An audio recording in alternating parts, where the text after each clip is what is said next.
नमस्कार. आरो स्टोरी मराठीमध्ये आपल्या सर्वांचे स्वागत आहे. आज आपण ऐकणार आहोत एक प्रेमकथा, मणी मल्हार. भाग 1. संघर्षी आणि रुपिका दोघीही जीवाभावाच्या मैत्रिणी. नाही, मैत्रिणी कसल्या, सख्या बहिणी जणू. कॉलेजचा कट्टा त्यांच्याशिवाय पूर्ण होत नव्हता. 8-10 मुलींच्या ग्रुपची जान होत्या.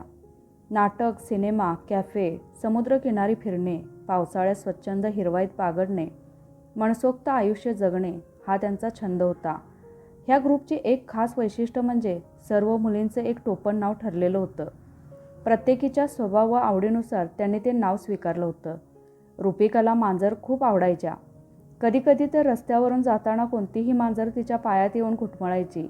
मग रुपिका लाडाने तिच्यावरून हात फिरवायची, त्यांना जवळ घ्यायची आणि त्या पण लाडात तिच्या कुशीत यायच्या. म्हणून सर्व मुली तिला मणी म्हणत. तर संघर्षीचा आवाज चिमणीसारखा.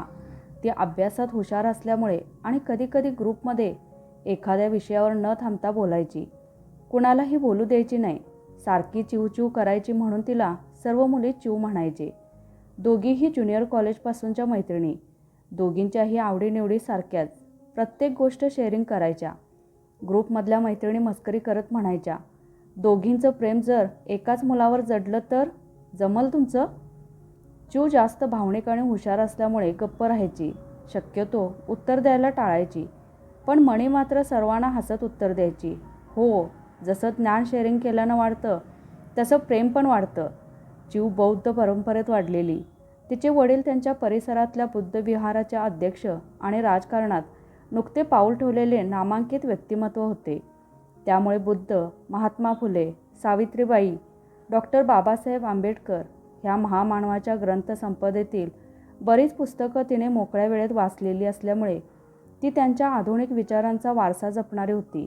तिच्यासोबत राहून मणीला आपसुकच बुद्ध, महात्मा फुले, सावित्रीबाई, डॉक्टर बाबासाहेब आंबेडकर यांच्याबद्दल खऱ्या अर्थाने ते कळत होते. तिच्यासोबत तिनेही काही ग्रंथ वाचले होते. जी पुस्तकं लोक कधीही घेण्याचा किंवा वाचून त्यातील अर्थबोध प्राप्त करण्याच्या भानगडीतही पडत नाहीत, ती पुस्तके त्या दोघींनी वाचली होती. ह्या वर्षी दोघीही BAच्या शेवटच्या वर्षाला होत्या. म्हणून चिवने मणीला आणि सर्व ग्रुपला तिच्याकडे जयंतीला येण्याचं आमंत्रण दिलं होतं. चिव मणीची जिवलग मैत्रीण आणि ग्रुपची आन बान शान सर्व काही असल्यामुळे मणी आणि सर्वजणी उत्साहात येण्यास तयार झाल्या. आज चोहीकडे निळ्या रंगाची उधळण करत सूर्योदय उगवला होता. मुंबई निळ्या रंगाच्या निळाईत रंगून निघाली होती. आम्हा भारतीयांना हेवा वाटावा असे विश्वरत्न महामानव डॉक्टर बाबासाहेब आंबेडकर यांची आज जयंती सोहळा साजरा करण्याकरता ठिकठिकाणी वेगवेगळे सांस्कृतिक कार्यक्रम सुरू होणार होते आणि काही चालू होते. मुंबईच्या प्रत्येक चौकाचौकात, गल्लीगल्लीत, नाक्यावर, रस्त्यांवर जागोजागी महामानवला अभिवादन देणारे पोस्टर्स झळाळत होते. संध्याकाळ होत होती तसे रस्ते जयंती सोहळा साजरा करण्यासाठी रंगीबिरंगी दिव्यांच्या रोषणाईत लखलखण्यास सुरुवात झाली होती. मल्हार स्टेजवर लॅपटॉप डीजेचे इन्स्ट्रुमेंट जोडत काळजीपूर्वक चेक करत होता, कारण त्याला आज खूप प्रयत्नाने डीजेची ऑर्डर मिळाली होती. प्रमुख पाहुण्यांच्या स्वागत समारंभानंतर चेंबूरमधील लेबर कॅम्प इमारतीच्या परिसरात सांस्कृतिक कार्यक्रम झाल्यानंतर डान्स सोहळा रंगणार होता. चिवने मोबाईलवरून कॉल केला. हॅलो मणी म्याव, अगं कुठे आहेस? निघालीस का? मी वाट बघते माव तुझी. स्टेशनला आल्यावर कॉल कर, मी येते घ्यायला तुला. मणी ड्रेसवर एका हाताने ओढणी व्यवस्थित करत चिवला म्हणाली. चिव, अगं किती प्रश्न विचारतेस, मी बोलू का? इतक्यात चिव मोबाईलवर बोलताना शांत झाली. मी निघाले आत्ताच. आणि मी काय पहिल्यांदा येते का तुझ्या घरी? उगाच नको तिथे काळजी करतेस. आपली गँग कुठपर्यंत आली? चिवने आरशात पाहत लिपस्टिक ओठांवर लावत म्हणाली. पोचतील सगळ्या, तूच उशिरा येतेस. मणीने सँडल घालत ओके म्हणत कॉल ठेवला आणि चिवच्या घरच्या दिशेने निघाली. प्रमुख पाहुण्यांचा आदरातिथ्य समारंभ नुकताच पार पडला होता आणि त्यांनी भाषणसभा उरकून विश्वरत्न महामानव डॉक्टर बाबासाहेब आंबेडकर यांना अभिवादन करून सर्वांना जयंतीच्या शुभेच्छा देऊन ते पुढील कार्यक्रमासाठी निघून गेले. मल्हारने डीजे सुरू केला. तसं डीजेच्या तालावर सर्वजण डान्स करण्यात मग्न झाले. चिवने वेगवेगळ्या फुलांच्या तरुण कोवळ्या कळ्यांसोबत डान्सच्या घोळक्यात प्रवेश केला. तिने डान्सच्या तालात मल्हारला उजवा हात वर करून थम्सअप केलं. मल्हारनेही तिला तसंच थम्सअप करत डीजेवर पुढचं गाणं घेण्यासाठी कंट्रोल बोर्डवर बोटे वळवली. चिऊ आणि तिचा ग्रुप मल्हारच्या डीजे तालावर बेधुंद होऊन डान्समध्ये रमला होता. मल्हार त्या सर्व तरुण यौवनात पदार्पण केलेल्या कळ्यांकडे अधूनमधून कटाक्ष टाकत होता. त्या कळ्या डीजेच्या तालावर नाचत होत्या. त्याची नजर मध्येच एका नाजूक सोनचाफ्याच्या कळेवर येऊन थांबली. डान्स करत असताना मणीचं लक्ष अकस्मातपणे स्टेजवर असलेल्या मल्हारकडे वळलं. डीजेच्या तालात गाण्याच्या आवाजात मणी मल्हारच्या तरुण मनामध्ये किक हार्टची धडधड वाढत एकमेकांसोबत बीट मॅच करत होती. मणी मल्हार दोघांनीही एकमेकांकडे पाहिलं आणि दोघांच्याही चेहऱ्यावर हास्याची स्मित चंद्रकोर उमटली. तेवढ्यात मणीचं लक्ष आशूच्या हातातील घड्याळाकडे गेलं. रात्रीचे 10 वाजले होते. घरी निघण्यासाठी तिने चिऊला आणि आशूला इशारा केला. मणी चिऊला म्हणाली, मी निघते, खूप उशीर होईल घरी पोचायला. चिऊ म्हणाली, ठीक आहे, थांब, मी येते तुला स्टेशनपर्यंत सोडायला. मणीने मान हलवत होकार दिला आणि ती चिऊसोबत डान्सच्या कल्लोळातून बाहेर जाण्यासाठी मार्ग काढत असताना तिने मागे वळून स्टेजवर मल्हारकडे पाहिलं. त्याच्या माथ्यावरचा निळा टिळा घामाच्या दवबिंदूने भरला होता. गळ्यात निळे हेडफोन डुलत होते. एलईडीच्या डिस्कोच्या प्रकाशात त्याचा चेहरा प्रकाशमान झाला होता. अलगद तिची नजर पाठी काळोख्या नभात गेली. मल्हार स्टेजवर असल्यामुळे नभात चांदण्या रात्री उगवलेली चंद्रकोर त्याच्या कुरळ्या केसांच्या झुपक्यावर पांढऱ्या रंगाने तेजून आलेली पाहिली आणि मणी चिऊला सोबत घेऊन ग्रुपला बाय करत निळकंठ मल्हारच्या गर्द निळ्या रंगीत प्रेमातून डान्सच्या कल्लोळातून घरी जाण्यासाठी बाहेर पडली. मणीचा स्वभाव प्रेमळ आणि स्वप्नाळू होता. तारुण्याच्या उंबरट्यात पदार्पण केल्यापासून ती तासनतास कॉलेजच्या लायब्ररीत बसून वेगवेगळ्या लव्ह स्टोरी वाचून तिच्या स्वप्नातल्या राजकुमाराचा चेहरा ठरवत त्याचा पाठलाग करत होती. कधीकधी ती नभातल्या चंद्रात त्याचा चेहरा शोधायची. त्याच्यासोबत मनातल्या मनात गप्पा मारायची. पण तो चेहरा स्पष्ट होत नव्हता. पण ह्या वर्षी ज्या चंद्रात तो चेहरा शोधत होती तो आज स्पष्ट झाला होता. मणीच्या मनातल्या तारुण्याच्या उंबरट्यावर असलेली कोवळी गुलाबी स्वप्नांची रास तो येण्याने थांबली होती. अलगद तिच्या मनात 2 ओळी तयार झाल्या. तुझ्या डोळ्यात पाहते माझ्या स्वप्नांची रास. तिला त्याचा छंद लागला. तिला त्याच्याशिवाय कोणीच गवसत नव्हतं. ती त्याच्या स्वप्नांमध्ये विरत राहू लागली. तिच्या कानोकानी डीजेचा तोच नाद घुमत होता. तसं तिला त्याच्याबद्दल काही माहिती नव्हती, पण जाणून घेण्याची हुरहुर लागली होती. चिऊ आणि सर्व कॅम्पमधील ग्रुप दरवर्षी उन्हाळ्याच्या सुट्टीत पिकनिकचा प्लॅन करून फिरायला जात असे. तिने एकदा तिच्या बिल्डिंगच्या ग्रुपचे पिकनिकचे फोटो दाखवले होते. ते पाहत असताना मणीचं मन क्षणभर ज्या चेहऱ्यावर विसावलं होतं त्याच्याबद्दल आंतरिक ओढ निर्माण झाली होती आणि त्याचा पाठलाग करत त्याला पुन्हा भेटण्यासाठी ती आज तयारीला लागली होती. जसं संघर्षी आणि मणी कॉलेजच्या मैत्रिणी होत्या तसेच संघर्षी आणि मल्हार दोघेही बालपणीचे मित्र होते. दोघेही एका परिसरात वाढलेले. मल्हार दिसायला गोरापान, दररोजच्या व्यायामाने कमावलेली शरीरयष्टी, स्वभावाने प्रेमळ आणि सुशील असल्यामुळे त्याचा सहवास हवाहवासा वाटायचा. 2 वर्षांपूर्वीच मल्हारच्या कुटुंबाने लेबर कॅम्प सोडून कुर्ल्यातील नेहरू नगर येथे त्याच्या वडिलांनी आयुष्याच्या पुंजीतून मृत्यूपूर्वी घेतलेल्या फ्लॅटमध्ये राहायला गेले होते. जयंती सोहळा उलटून 1 महिना होऊन गेला होता. तरीही 14 एप्रिलची रात्र मल्हारच्या मनात इको इफेक्टसोबत तो क्षण लुप्रोल होत होती. पिवळ्या रंगाचा पंजाबी ड्रेस, त्यावर डार्क हिरव्या रंगाची नक्षी, मधल्या सोनचाफ्याच्या कळीचं देखणं रूप तो अजून विसरलेला नव्हता. डान्स करताना तिच्या हाताची लयबद्ध हालचाल, तिच्या यौवनाची कमनीय काया, ओठांवर गडद लाल कलरची लिपस्टिक, तिच्या कमरेच्या ठुमक्यांसोबत गोलाकार फिरणारे कानातले झुमके, त्याच्याकडे पाहताना अकस्मितपणे हळूवार वळलेली तिची नजर, दोघांच्या नयनांनी एकमेकांवर सोडलेले इशारे, दोघांच्याही चेहऱ्यावर एकमेकांना पाहून उमटलेली हास्याची स्मित चंद्रकोर, त्याच्या काळजात हवी हवीशी वाटणारी जखम देऊन गेली होती. ती जखम भरूच नये असं वाटत होतं. तरीही मनातल्या जखमेवर औषध शोधण्यासाठी तो विचारात गर्क झाला. इतक्यात त्याच्या मोबाईलची रिंग वाजली. त्याने स्क्रीनवर नजर टाकली. लेबर कॅम्पच्या ग्रुपमधला मित्र रवीचा फोन होता. त्याने फोन पिकअप करून रवीची चौकशी केली. रवीने त्याला दरवर्षीप्रमाणे ह्या वर्षी पिकनिकच्या ठिकाणांची म्हणजे लोणावळा, खंडाळा, सिंहगड, पुणे शहर आणि नंतर त्याच्या गावी जाण्याची माहिती दिली. रवीसोबत बोलून झाल्यावर तो पिकनिकच्या तयारीला लागला.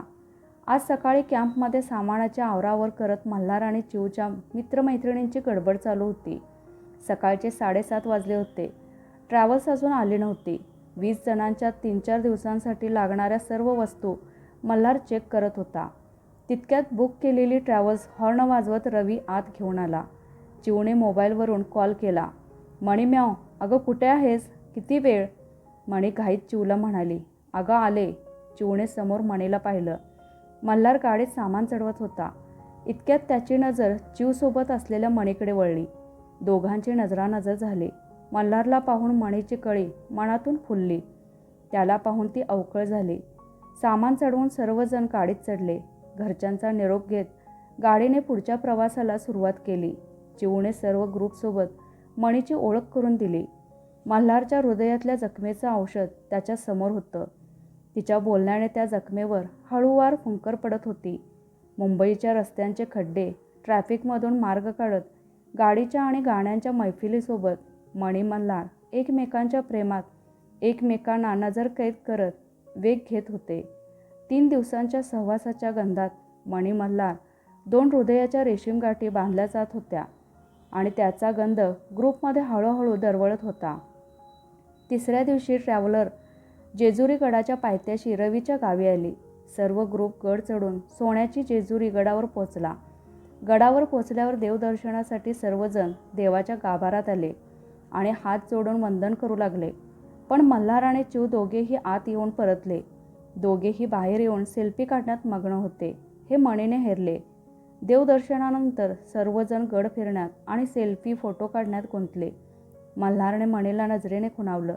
ती त्याच्याशी बोलण्यासाठी त्याच्याजवळ आली आणि गड पाहण्यासाठी दोघंही ग्रुपमधून वेगळे झाले. मल्हारने गडाच्या पाठीमागच्या पायऱ्या उतरत असताना मणीला मध्येच थांबवत तिच्या काळ्याभोर डोळ्यात पाहिलं आणि मनातलं प्रेम शब्दात मांडण्यासाठी तो शब्द शोधत होता. पण ते ओठांवर येऊन थांबत होते. स्वतःला सावरत तो तिला म्हणाला, Mani, I am fall in love. तू मला आवडतेस. ती त्याच्याकडे पाहत होती. काय उत्तर देऊ ह्या दुविधेतून मार्ग काढत ती शांतपणे म्हणाली, मल्हार, ह्या अगोदर किती मुलींना म्हणालास हे? दोघांच्याही चेहऱ्यावर स्मित उमटलं आणि दोघेही खळखळून हसू लागले. पुन्हा दोघे चालू लागले. दोघांच्याही मनाचे स्पंदन वाढत होते. मल्हार दोघांच्या मधली शांतता दूर करत म्हणाला, तसं माझे 3 अफेअर्स होते, पण कोणतंही अफेअर अजून माझ्या मनाचा तळ गाठू शकलं नाही. तू पहिली आहेस जिला पाहून वाटलं माझ्या मनाचा शोध संपला. मणी त्याचं बोलणं मनात साठवून घेत त्याचा चेहरा न्याहाळत होती. दोघेही बोलता बोलता पुन्हा गडावरच आले, जिथून ते दोघे ग्रुपपासून वेगळे झाले होते. दोघेही मुख्यद्वाराकडे गड उतरण्यासाठी चालू लागले. मुख्यद्वाराच्या पायऱ्या उतरताना येळकोट येळकोट जय मल्हारच्या नामाचा जागर करत खंडोबाच्या भक्तांचा घोळका त्या दोघांच्या बाजूने जाऊ लागला. इतक्यात घोळक्यात मणीच्या सँडलचा पट्टा तुटून तिचा पाय जरा मुरगळला. ती स्वतःचा तोल सावरत असताना तिने मल्हारचा हात घट्ट पकडला. त्या स्पर्शाने त्याच्या मनातल्या कीबोर्डवर मणीच्या प्रेमाची मधुर धून सुरू झाली. मल्हारने मणीच्या जवळ जात तिच्या काळ्याभोर डोळ्यात पाहिलं. दोघांच्या नजरेत एक तीक्ष्ण चमक उमटली. त्याने तिच्या नजरेला नजर भिडवत कहीवरून म्हटलं, आय लव्ह यू. त्याच वेळेस भक्ताने हळदीचा भंडारा उधळण्यास सुरुवात केली. मणी मल्हार त्या भंडाऱ्याच्या सोनेरी रंगात पूर्ण न्हाऊन गेले. तिला आता चालताना त्रास होत होता हे मल्हारने पाहिलं आणि तिला आपल्या बाहुपाशात उचलून घेत तो गडाच्या पायऱ्या उतरू लागला. मणी त्याचा भंडाऱ्याने सजलेला सोनेरी चेहरा पाहत त्याच्या हृदयाचे ठोके जोरात पडताना अनुभवत होती. ती त्याच्या बाहुपाशात विरघळत होती. इतक्यात तिचं लक्ष त्या दोघांना शोधत पुन्हा गडावर येणाऱ्या चिऊकडे गेलं. तिने मल्हारला इशारा करत चिऊ येताना दाखवलं आणि म्हणाली, प्लीज सोड आता, खूप इश्यू होईल. त्याने तिला अलगद खाली उतरवत तिचा हात हातात पकडला. ती हळूवार पाय उचलत चालण्याचा प्रयत्न करू लागली. मणी मल्हार दोघांना एकमेकांच्या हातात हात घातलेला पाहून चिऊला पहिल्यांदा तिच्या जिवलग मैत्रिणीबद्दल जेलसी फील झाली. तिने दोघांनाही सळेंच्या नजरेने पाहिलं, पण तरीही त्या फिलिंग्सकडे दुर्लक्ष करून ती दोघांनाही संयमाने म्हणाली, कुठे होता दोघे? आम्ही केव्हापासून शोधतोय तुम्हाला. मणी म्हणाली, अगं आम्ही रस्ता चुकलो होतो, चिवणे काळजीच्या स्वरात विचारलं. तू अशी का चालतेस? मणीने वेदनेच्या स्वरात म्हटलं. गड उतरताना जरा पाय मुरगळला होता, आता ठीक आहे. चिवणे हुंकार दिला. दोघांना ओके चला म्हणत थोडी पुढे निघून आली. मणीने चिवसोबत निघताना मल्हारने तिचा पकडलेला हात सैल करत तिच्याकडे प्रश्नार्थक नजरेने पाहिलं. मणीने त्याच्या प्रश्नार्थक चेहऱ्यावरचे भाव ओळखून त्याच्याजवळ जात भंडाऱ्याने सजलेले दोन्ही हात दाखवत हलक्या प्रेमळ स्वरात म्हणाली, हे बघ, देवाने तुझ्या प्रेमाची हळदच लावली. त्याने मान वळवून गडाकडे पाहिलं. मुख्य द्वारातून गड उतरताना त्याच्या मनात प्रेम आणि भंडारा उधळणीतला क्षण बॅकस्पिन करत आठवला. त्याला त्याचं उत्तर मिळालं होतं. पुन्हा त्याने मान वळवून मणीकडे पाहिलं. दोघांच्याही सोनेरी चेहऱ्यावर चंदेरी हास्यकोर उमटली आणि दोघेही आयुष्याच्या पुढील परतीच्या प्रवासाला निघाले. मणी, चिव आणि त्यांच्या ग्रुपचं कॉलेजमधलं स्वप्नाळू आणि रंगीन आयुष्य आता मागे पडलं होतं. प्रत्येकजण करिअरमध्ये स्थिर होण्याच्या धडपडीत लागले होते. चिवने पदव्युत्तर शिक्षण घेण्यासाठी पुढे वाटचाल सुरू केली आणि तिच्या आवडत्या विषयात तिने पदवीनंतर PhD करण्याचं ठरवलं. मणीने नोकरी करण्याचा निर्णय घेतला. तिच्या घरच्यांनी तिच्या लग्नासाठी वेगवेगळी स्थळं शोधण्यास सुरुवात केली होती. पण मणीच्या मणी तारुण्याच्या पहिल्या प्रेमात तिच्या मुखाशी फक्त एकच नाव ती घेत होती, मल्हार. तुझ्या डोळ्यात पाहते माझ्या स्वप्नांची रास, तुझ्या श्वासांची दरवळ, पुन्हा पुन्हा भेटीची आस. मणीच्या 2 ओळींचं रूपांतर आता चारोळीत झालं होतं. छोटी मोठी रुसवाफुगवी, भांडणं आणि मिलनाची अमृत गोडी चाकत दोघांच्याही प्रेम कम अफेअर्सला 2 वर्ष झाली होती. पावसाळ्याचे सुरुवातीचे दिवस होते, पण ह्या वर्षी तो मुंबईकरांसोबत ऊन पावसाचा खेळ खेळत होता. मणीला आज ऑफिसला निघायला नेहमीपेक्षा खूप उशीर झाला होता. तरीही ती आज निश्चिंत होती. तयारी झाल्यावर तिने आईला मी निघते म्हणून बाहेर पडली. ऑटो रिक्षा पकडून ती कांजूरमार्ग स्टेशनला पोहोचली. स्टेशनवर येताच पहिल्यांदा तिने इंडिकेटर पाहिलं. लगेच तिचं लक्ष CSTला जाणारी ट्रेनच्या अनाउन्समेंटकडे गेलं. तिने धावतच रेल्वे ब्रिज चढून प्लॅटफॉर्म नंबर 2ची ट्रेन पकडली आणि डब्यात चोहीकडे नजर फिरवली. पूर्ण डब्बा महिलांनी भरला होता. आपण योग्य डब्यात चढलो आहे ना, याची खात्री करून तिने सुटकेचा निश्वास सोडला. मल्हारला प्रत्येक वेळी भेटायला जाताना तिला त्याच्यासोबत व्यतीत केलेला एक एक क्षण आठवायचा. मल्हारसोबत असताना तिला वेळेचे भान राहत नव्हते. इतकी ती त्याच्या प्रेमात प्रेमवेडी झाली होती. पण ती टूर्स आणि ट्रॅव्हल्स एजन्सीमध्ये नोकरीला लागल्यापासून दोघांच्याही भेटीगाठी कमी झाल्या होत्या. आज ती तब्बल 1 महिन्याने त्याला भेटणार होती. पुन्हा ती त्याचा विचार करत मल्हारच्या प्रेमात 2 वर्ष कशी क्षणभंगार होऊन निघून गेली ह्या आठवणीच्या गर्दीत येणारं प्रत्येक स्टेशन मागे टाकत ट्रेनसोबत त्याला भेटण्यासाठी वेग घेत होती.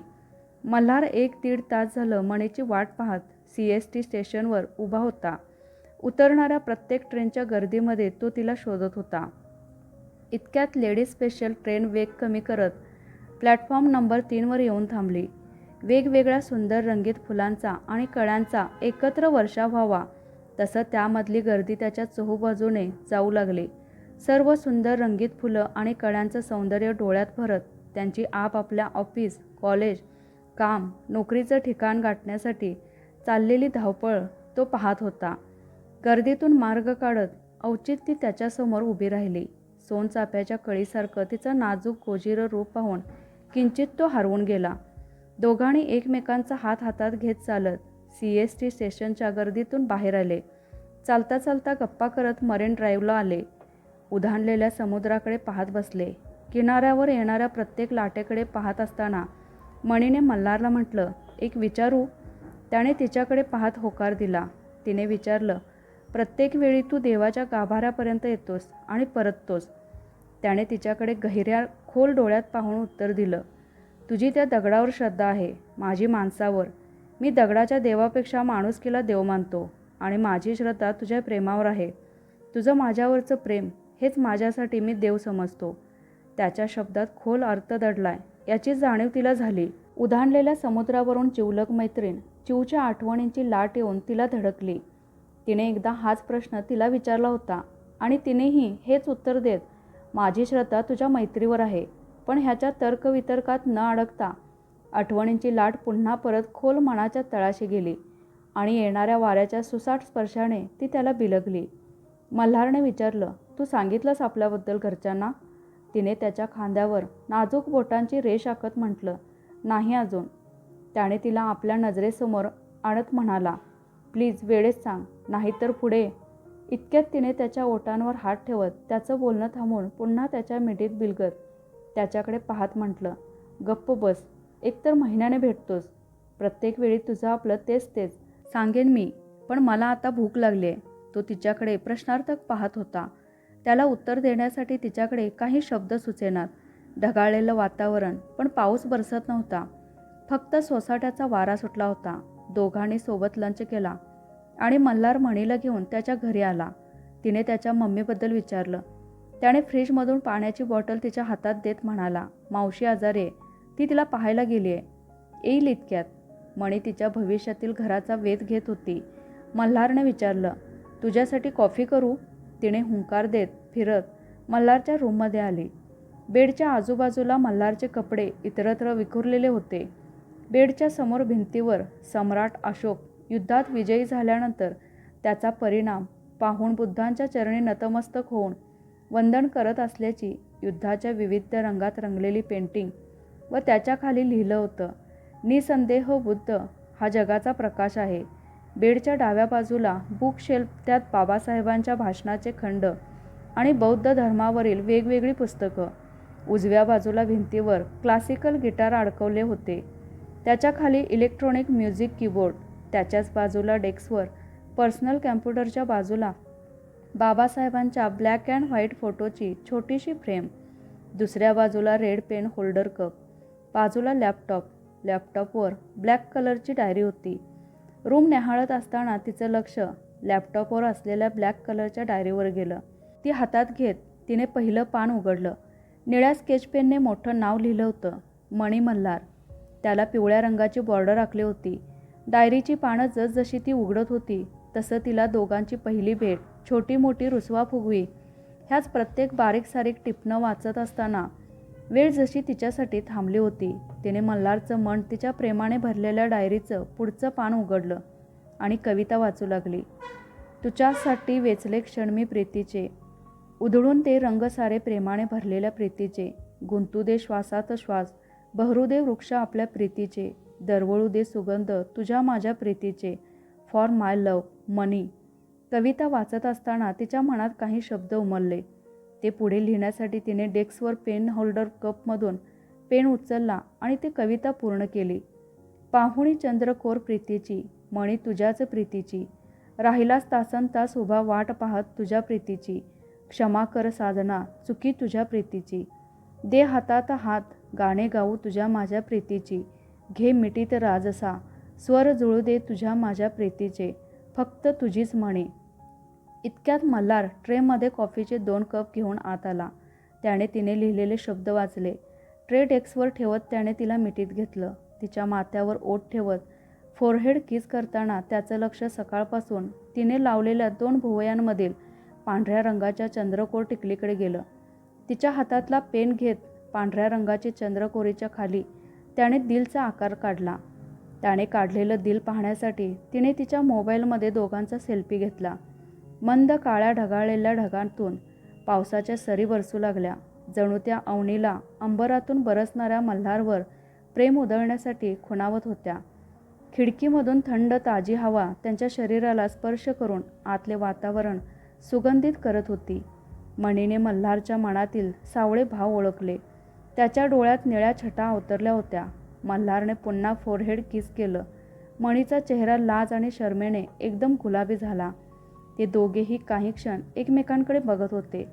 मधुर साध सोबत हव्याशा स्पर्शाने दोघांमध्ये कामोच्छा अवतरली. त्यांच्या चुंबनाच्या स्पर्शाने ती उद्भीत होत होती. तो सुखददायक अनुभव मनात साठवत मणी अंबरातून बरसणाऱ्या मल्हारात बेधुंद होऊन त्याला अर्पण झाली. सोनचाफ्याच्या कळीचं आज फुलात रूपांतर झालं. मल्हारचं लक्ष अलगद त्याच्या डेस्कवर ठेवलेल्या कॉफीच्या 2 कपांकडे गेलं. त्यांच्याकडे पाहत तो शून्यामध्ये मग्न झाला. त्याच्यासमोर वर्तमानातले अपूर्ण प्रश्न भविष्याच्या वाटेवर उभे होते. तर मित्रमैत्रिणींनो, आजची कथा कशी वाटली ते कमेंट करून नक्की कळवा. कथा आवडल्यास लाईक शेअर करा आणि ह्या कथेचा पुढील भाग ऐकण्यासाठी चॅनेलला सबस्क्राईब करा. कथा पूर्ण ऐकल्याबद्दल धन्यवाद.